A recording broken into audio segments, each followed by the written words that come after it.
Olá, seja muito bem-vindo ao Universo da Biologia Molecular. Eu sou Eduardo Castanho e hoje eu vou falar de um assunto que provavelmente te interessa bastante, que é a economia de dinheiro, de reagente no laboratório. Eu vou falar para você o que você não deve fazer na hora de economizar reagente no laboratório. Porque é o seguinte, reagente de PCR em tempo real, que é o nosso tema central aqui hoje.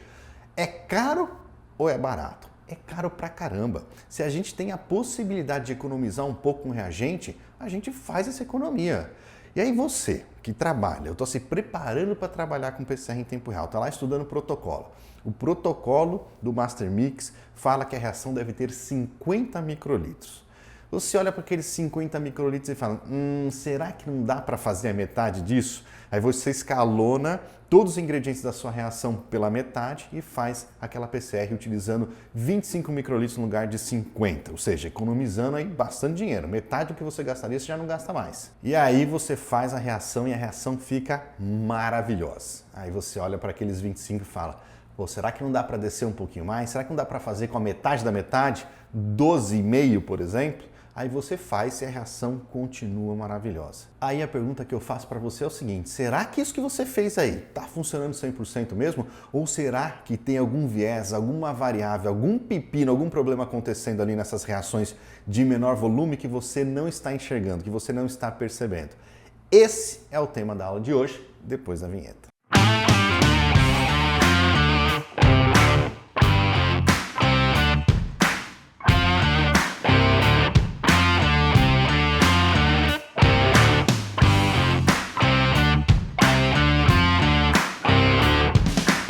Maravilha! Vamos começar. Antes de começar, deixa eu dar dois recadinhos rápidos aqui para você. Se você está chegando aqui agora e ainda não se inscreveu lá no site, não se cadastrou no site do Universo da Biomol, www.universodabiomol.com, deixa seu e-mail lá, porque toda vez que sair uma nova aula, eu vou te informar que tem uma nova aula. Se tiver um evento, eu vou te avisar. Quando tiver o curso, eu vou te avisar tudo que você precisa saber. Deixe seu nome lá, seu e-mail, que eu não fico mandando spam, eu não fico enchendo o saco, eu mando um e-mailzinho aí uma vez por semana só com as novas aulas e de vez em quando sobre os eventos. Certo? E se você não conhece o perfil lá no Instagram, vai lá também, porque ali o papo é mais direto, o papo é mais direto ao ponto, você tem uma relação mais pessoal comigo, que eu respondo as perguntas ali diretamente do pessoal. Beleza? Então vamos lá, ó. Para a aula de hoje, você precisa ter um conceito já prévio, que é sobre PCR em tempo real. Eu vou falar aqui de PCR em tempo real, se você não sabe o que é, eu vou deixar o link de uma aula aqui em cima, que é a primeira aula do canal, inclusive. Você vai lá e assiste essa aula sobre PCR em tempo real, que você vai conseguir aproveitar isso aqui muito melhor do que você aproveitaria se você não soubesse nada. Agora, se você já sabe pensar em tempo real, beleza, segue aqui, que isso aqui vai te interessar bastante. É aquilo que eu falei lá no começo, né? A gente tem aquela situação, aquela necessidade de economizar reagente, tem que economizar mesmo, tem que economizar reagente, tem que economizar dinheiro. O protocolo está te pedindo 50 microlitros, você faz com 25, faz com 12,5, com 6,25, você vai escalonando ali, reduzindo, e isso tem muito laboratório que faz, é normal, e a gente tem, até certo ponto, você tem que fazer isso aqui. Mas existe, será, alguma coisa que está acontecendo ali que pode estar prejudicando a geração dos seus dados, que você não está vislumbrando? Vou te mostrar isso daqui a pouco. Não é uma dúvida que surgiu só na minha cabeça, é a dúvida que talvez você tenha também. Tem outros pesquisadores que já tiveram essa dúvida e eles escreveram esse artigo, fizeram esse experimento justamente para responder essa pergunta, e outras também. Mas ele vai responder justamente essa pergunta. Até que ponto a gente pode economizar reagente? Escalonando para baixo o volume da reação. Então vamos usar este artigo aqui ao longo dessa aula para você entender o que eles fizeram e o que eles descobriram com essa análise. Aqui nesse caso, ó, vamos começar. Antes da gente entrar lá no artigo, eu quero te mostrar esse gráfico. Esse gráfico aqui é o que dá o norte para o artigo, é o resultado principal dele, tá? E ele parece um gráfico difícil de entender, mas ele não é. Ele é um gráfico bem fácil de entender. Aqui no caso, ó, esses caras eles fizeram vários desses testes aqui. Eu vou mostrar um deles aqui para a gente entender o gráfico primeiro. E o que a gente está vendo aqui é o resultado de 96 reações de PCR. O cara pegou uma placa de 96 postos como essa daqui, a placa comum aí de PCR em tempo real, né? Ele fez ali 96 replicatas técnicas de uma determinada reação, amplificando um determinado alvo ali que não importa pra gente. Fez uma reação com primer, uma reação normal, primer, DNA, tampão, fez uma reação normal de PCR em tempo real, só que ele repetiu a reação 96 vezes. Então ele pegou a plaquinha e foi colocando aqui a reação em cada um dos pocinhos, das 96 poços da plaquinha.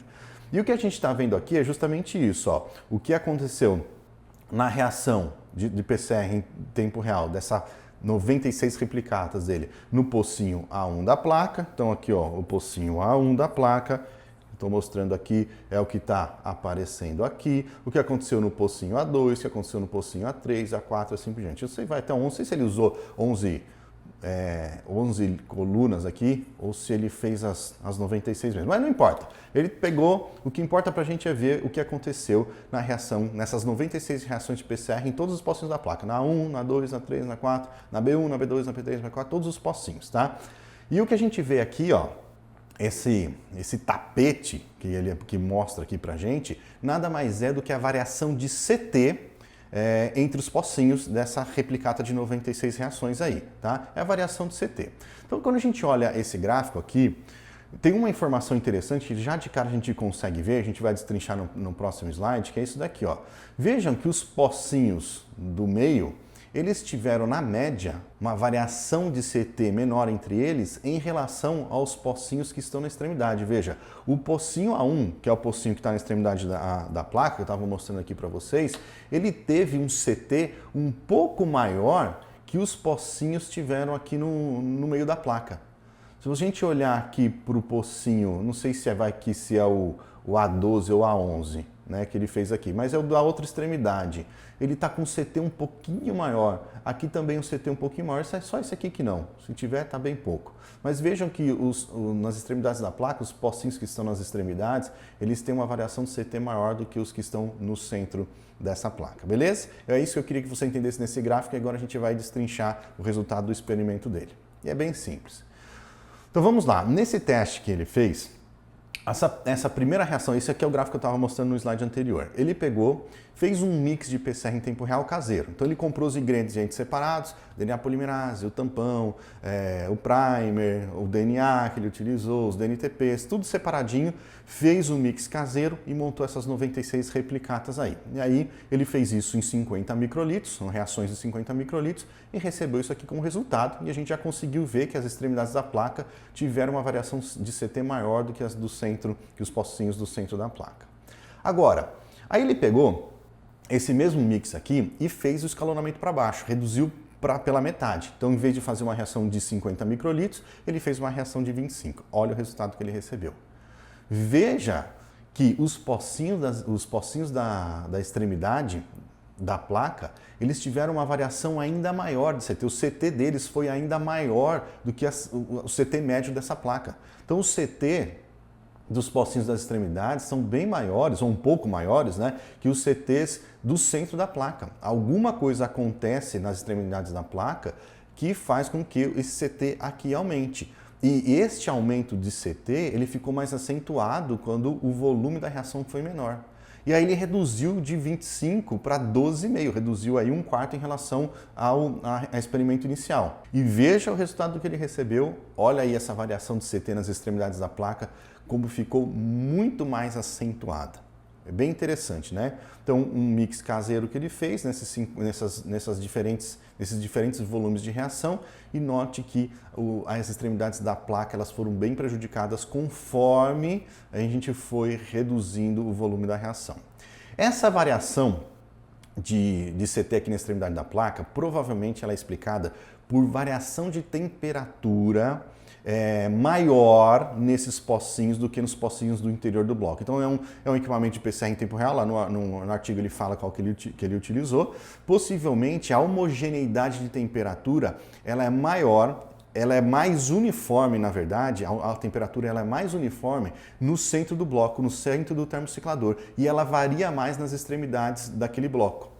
E isso a gente consegue ver claramente aqui já desde o primeiro, né, da primeira reação com maior volume, só que fica muito acentuado quando a gente faz reações de menor volume. É claro, se você tem menos volume, a variação de temperatura num volume menor ela é mais acentuada, né? Se você está baixando de 95 graus para 60 graus num volume de 50, o volume de 50 abaixa a temperatura mais devagar, mais lentamente do que um volume de 12,5, porque tem menos líquido ali dentro. Então você consegue variar a temperatura mais rapidamente. Se o bloco do equipamento, o termociclador do equipamento, ele tem essa falta de uniformidade em relação à posição do poço, sendo os poços das extremidades com uniformidade menor, ou seja, maior variação de temperatura do que deveria ali, ele prejudica bastante quando o volume está pequeno, porque a temperatura daquela reação de menor volume varia muito mais rapidamente. Então olha só, já temos aqui dados bem interessantes do fato de você diminuir, né, escalonar para baixo o volume de uma reação.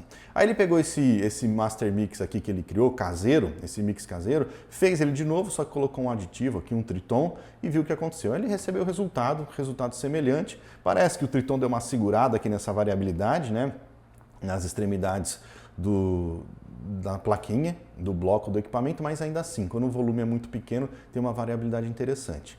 Mas ele testou um Master Mix comprado também, então aqueles Master Mix que você, hoje em dia é o que a gente usa praticamente, né? Que você não compra os ingredientes da PCA em tempo real separado. Você compra o Master Mix, que vem tudo ali, você só coloca a amostra e o primer e água se precisar, né? Então ele testou isso também, usou essa marca aqui de Master Mix e veja o que aconteceu no resultado.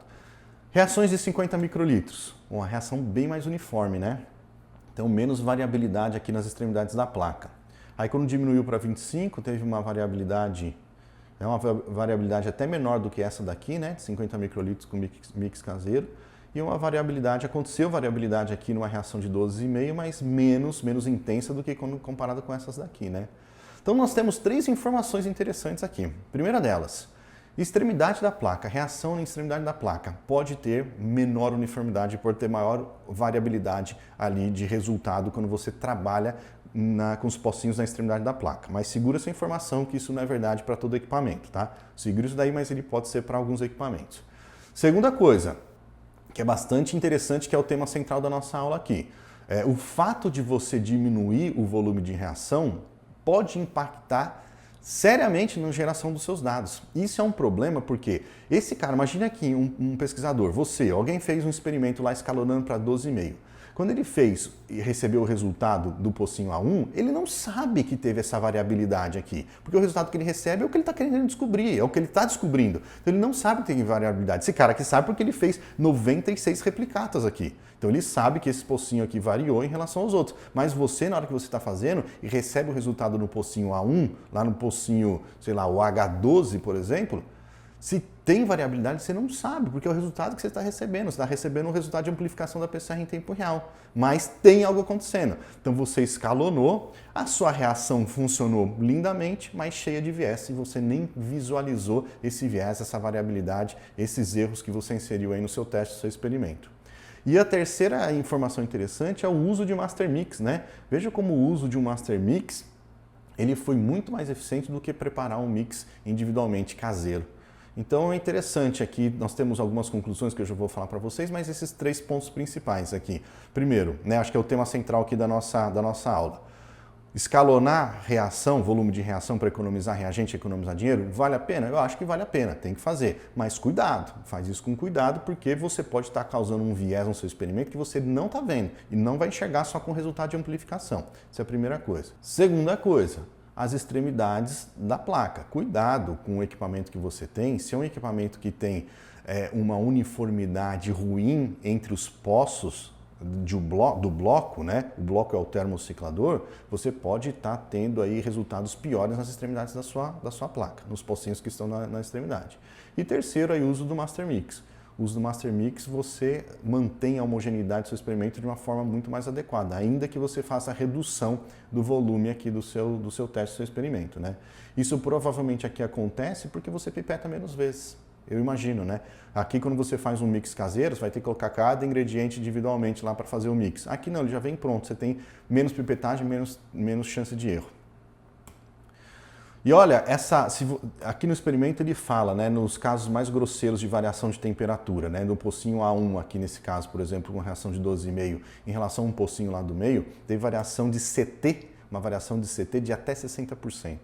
Se você pegasse num experimento de análise de pressão gênica por PCR em tempo real, sem os controles internos ali da reação, né, você poderia estar afirmando, imagine que você tem o GNX que você está quantificando em duas situações, na amostra controle e numa amostra tratada. Se a amostra tratada desse seu GNX ele estivesse na extremidade, em uma extremidade do pocinho, lá no pocinho A1, por exemplo, e a sua amostra controle estivesse no meio da placa, você teria uma diferença de 60% de CT ali, você estaria dando um resultado mais ou menos assim. O GNX ele é 60% menos expresso na amostra tratada em relação à amostra controle. Não porque o gene era, imagine que esse gene não tinha variação nenhuma de nível de expressão dele, era um gene com expressão constante em todas as amostras, tratada e a controle. Mas o fato de você ter colocado a amostra controle no meio e a amostra tratada na extremidade, a extremidade teve um CT maior, 60% maior, ou seja, um CT 60% maior significa um nível de expressão, ainda grosseiramente falando aqui, né, 60% menor em relação ao controle. Então você está falando que o tratado, o nível de expressão do GNX no tratado era 60% menor em relação ao controle. Olha que resultado grave, né? Que erro grave de resultado. Lógico que teria um monte de normalização para fazer ali aí, né? O gene de referência, a referência passiva ajuda nisso aqui também, que a gente coloca ali um ROX, uma referência passiva ajuda nisso, mas de todo jeito é um viés importante em um experimento, né? Então as conclusões aqui para a gente terminar. Economiza reagente? Economiza, mas faz com sabedoria. Não vai baixando de 50, 25, 12, 6, 3, que tem gente que faz. Tem gente que vai lá para baixo e acha que está abafando. Não vai com sabedoria. Se você tiver a possibilidade de utilizar o Master Mix, acho que todo mundo hoje usa Master Mix, vai no Master Mix, que aí você consegue escalonar isso com mais segurança, né? Então usa preferencialmente Master Mix em vez de trabalhar com os reagentes individuais. Se você tiver um equipamento de qualidade duvidosa, e hoje em dia, antigamente os equipamentos eram de pior qualidade, a tecnologia evoluiu, os equipamentos são de melhor qualidade hoje em dia. Então, eu acredito que muitos equipamentos hoje top do mercado não tenham variabilidade de uniformidade entre os poços, né? Extremidade e centro. Talvez tenha, mas um pouco ali.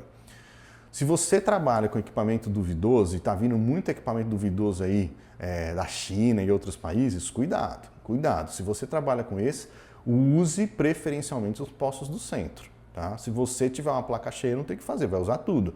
Mas se você estiver fazendo poucas corridas, use os pocinhos do centro da placa, do bloco, que ele vai ter menos variabilidade. E por último, compre equipamento de qualidade. Não vai comprar equipamento vagabundo, porque isso aqui, esse impacto que a gente viu aqui, não que o equipamento aqui tenha sido vagabundo, que já esse experimento aqui já não é dos mais novos, ele já é antiguinho. Então trabalhe com equipamento que garanta a uniformidade entre os poços do bloco, entre os poços do termociclador. Fechou? E com isso a gente termina a aula de hoje. Eu espero que você tenha gostado. Se você gostou, compartilhe isso aqui com alguém que vai se interessar. É uma informação importante. E não se esqueça de se inscrever aqui no canal. Faz tempo que eu não peço isso, né? Se inscreve aí no canal, assina o sininho para você receber um lembrete quando eu colocar um vídeo novo no ar. E a gente se vê quando? Semana que vem. Tchau, tchau.